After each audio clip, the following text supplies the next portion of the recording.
The bitch came back the very next day. Oh, the bitch came back. Amyloid is a term that refers to abnormal intracellular or extracellular deposition of proteins known as fibrils. They can be deposited in various organs such as the heart, liver, lungs, kidneys, pancreas, nerves, and other tissues in the body.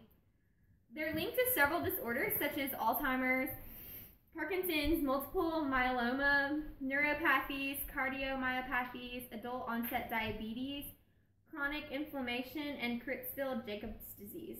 There are several different ways that amyloids can be classified, but they're usually classified by either their clinical features into categories such as primary, secondary, familial, and isolated amyloids, or they're categorized by their major protein types associated with their disorders. Okay. All right. When the amyloids in the kidneys, when the protein is not processed correctly, it makes deposits of buildup. Well, these deposits interrupt the process of the kidneys. It can't heal itself properly. And once there's enough damage, eventually the organ fails. That's why people get kidney failure, and if the failure lasts long enough, it becomes dialysis.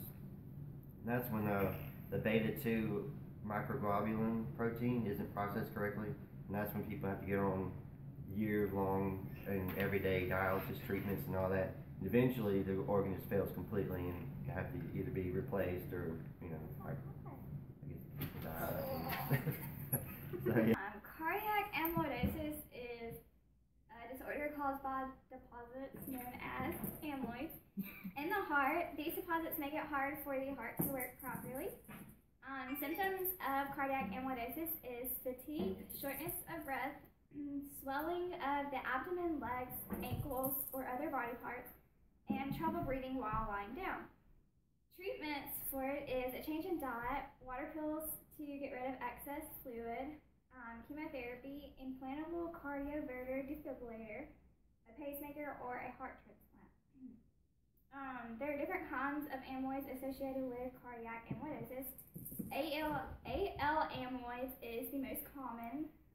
Senile systemic amyloidosis is the wild type.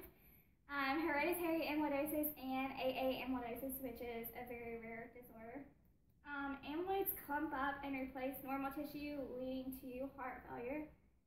It's more common in men than women, and it is often associated with congestive heart failure, and it is a long-term condition. Okay. Beta amyloids work a lot like your cell platelets in ways that they create fibrous little gunks of crap.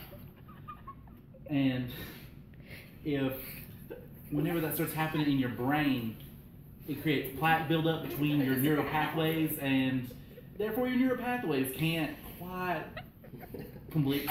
So the communication between your neurons in your brain can't complete themselves through neural pathways, and that leads to the onset of Alzheimer's because your brain literally can't communicate with itself. So things get really screwed up, and just like terrible things like Alzheimer's and dementia happen.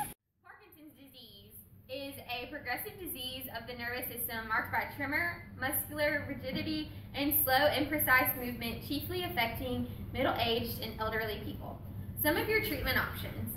There is no cure for Parkinson's, but there are several treatment options such as medication and surgery to help manage some of the symptoms, but it doesn't help the disease itself. How are amyloids related to Parkinson's disease? Patients diagnosed with Parkinson's disease are also later, they develop sufficient numbers of amyloid beta plaques that cause a worsening of the patient's prognosis. The plaque usually causes the beta amyloids affect the cerebral cortex, which cause cognitive impairment, and also it can cause the patient to contract Alzheimer's disease, which worsens the patient's prognosis even further. Oh, the bitch came back. Thought she was a goner, but the bitch came back. She couldn't stay away. Don't you know the bitch came back?